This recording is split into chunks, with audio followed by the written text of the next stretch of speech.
विकी कौशल की मूवी आ रही है सैम बहादुर नाम से, जो कि एक बायोपिक है फील्ड मार्शल सैम मानेकशॉ के ऊपर, जिसे डायरेक्ट कर रही हैं मेघना गुलजार, जिन्होंने राजी, तलवार और छपाक जैसी मूवीज भी बनाई हैं। और मैं जिन्होंने उनकी ये तीनों अडेप्टेशंस देखी हुई हैं, ये कहना चाहूंगा कि उन्हें बायोपिक्स बनाना काफी अच्छे से आता है। खैर, सैम बहादुर मूवी का कल ट्रेलर रिलीज हुआ, जो कि बिलीव मी काफी ज्यादा अच्छा है। ऑनेस्टली इसके टीजर को देखकर मुझे ऐसा लग रहा था कि मूवी की प्रोडक्शन क्वालिटी थोड़ी लो है, बट ट्रेलर देखने के बाद कहीं से भी ऐसी फील नहीं आई। खैर, जिन दो बातों को आज की इस वीडियो में अपन कवर करने की कोशिश करेंगे वो है फील्ड मार्शल सैम मानेकशॉ। उनकी लाइफ के बारे में हम थोड़ी बातें करेंगे और जानेंगे कि क्यों उन्हें सैम बहादुर कहा जाता है, जो कि मूवी का टाइटल भी है।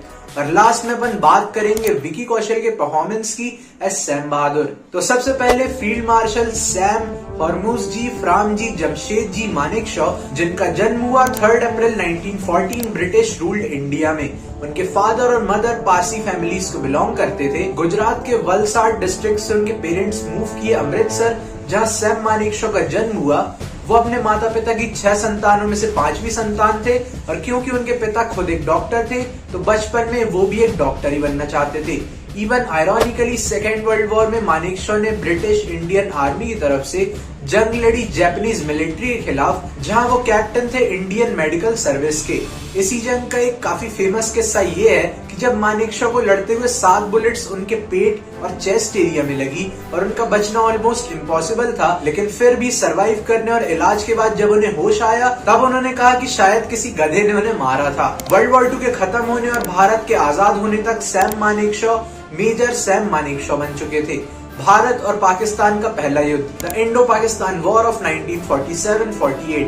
इस वॉर में मानेकशॉ की ऑन ग्राउंड प्लानिंग और प्रिसीजन के चलते उनकी गोरखा राइफल्स के कमांडिंग ऑफिसर की पोस्टिंग को कैंसिल किया गया और मिनिस्ट्री ऑफ डिफेंस के अंडर अपॉइंट किया गया, जहां वो पहले कोलोनल और देन ब्रिगेडियर रैंक के ऑफिसर बने, और बाद में जाकर उन्हें India first director of military operations बनाया गया।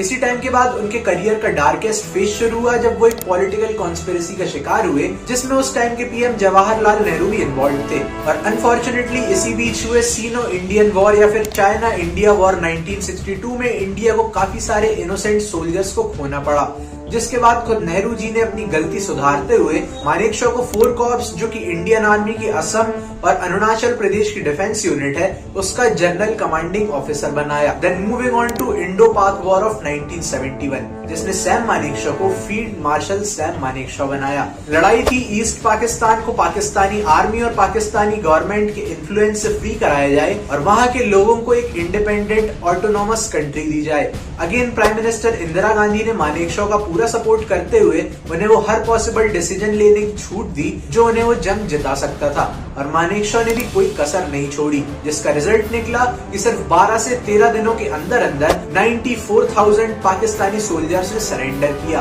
और बांग्लादेश का एज एन इंडिपेंडेंट कंट्री जन्म हुआ। जिसके बाद 1 जनवरी 1973 को राष्ट्रपति भवन में मानेकशॉ को उनके भारतीय सुरक्षा बल और देश के लिए किए कामों को देखते हुए उन्हें फील्ड मार्शल बनाया गया, जो कि इंडियन आर्मी का हाईएस्ट रैंक होता है। इंडो पाक वॉर के पहले मानेकशॉ ने एक बार 1969 में गोरखा राइफल्स की एक बटालियन को विजिट किया।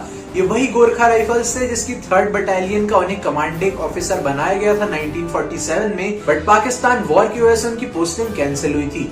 तो जब वो उन सोल्जर्स से मिले, उनमें से एक से उनका नाम पूछा, तब उसने कहा सैम बहादुर, और तभी से सैम मानेकशॉ का निकनेम सैम बहादुर फेमस हुआ। सैम मानेकशॉ आजाद भारत के मोस्ट सेलिब्रेटेड आर्मी ऑफिसर्स में से एक हैं, जिनके शौर्य के किस्से आज भी सुनने पर गूज़बम्स आते हैं। बट अनफॉर्चुनेटली ना ही हमारी स्कूल की टेक्स्ट बुक्स और ना ही कॉलेज में हमें इंडिया के इस सच्चे हीरो के बारे में ज्यादा कुछ बताया गया है। और यही आती है सैम बहादुर मूवी, जो कि सैम मानेकशॉ की लाइफ को अनफोल्ड करने वाली है आपके और मेरे सामने, जहां विकी कौशल का परफॉर्मेंस टीजर और ट्रेलर दोनों में ही फ्लॉलेस लग रहा है। उनकी बॉडी लैंग्वेज, उनके बात करने का तरीका, बेसिकली ये, मेरे soldiers don't want normal minister, they want to win and I want to win. देन उनकी आंखें जो कि बिना कुछ कहे ही काफी सारे इमोशंस को कन्वे कर रही है। विकी कौशल उन कुछ एक्टर्स में से हैं जो कि कैरेक्टर को उसकी डायलेक्ट यानी कि बात करने के तरीके और उसकी बॉडी लैंग्वेज से निभाने की कोशिश करते हैं। सरदार उधम और मन मर्जिया में उनका परफॉर्मेंस इसका बेस्ट एग्जांपल है और दोबारा सैम बहादुर में अपनी इसी एबिलिटी पर कैपिटलाइज करते नजर आ रहे हैं, जिसका एग्जांपल है ये फोटोज जो कि बताती हैं कि कुछ इंडियन डायरेक्टर्स कितने सीरियस हैं अपने काम के लिए। डायरेक्टर मेघना गुलजार ने हिस्ट्री से एक्यूरेट जाते हुए कैरेक्टर्स की कॉस्ट्यूम्स, वो पूरा आर्मी फील्ड वाला माहौल काफी बढ़िया तरीके से सेट किया हुआ है और 1 दिसंबर को सोने पे सुहागा रहने वाली है विकी कौशल की परफॉर्मेंस, इवन साइड कास्ट की परफॉर्मेंस भी। तो तुम इस मूवी के लिए कितने एक्साइटेड हो नीचे कमेंट करो और साथ ही ये भी बताओ कि सैम बहादुर और एनिमल के क्लैश में तुम पहले किसे देखने जाओगे, क्योंकि पर्सनली मैं काफी ज्यादा कंफ्यूज्ड हूँ। तो लोकी और उसकी टाइम स्लिपिंग की न्यू पावर के बारे में डिटेल में जानने के लिए ये वाली वीडियो देखो और डंकी के ड्रॉप 1 पर मेरे व्यूज जानने के लिए इस वाली वीडियो पर क्लिक करो। इसी के साथ इंडियन नट्स को इंस्टाग्राम और ट्विटर पर फॉलो भी कर लेना और अगर ये वीडियो पसंद आई हो तो इसे लाइक कर देना, चैनल पर नए आए हो तो सब्सक्राइब कर देना और अपने दोस्तों से भी वीडियो शेयर कर देना। I will see you all very soon, till then keep watching Indian nuts.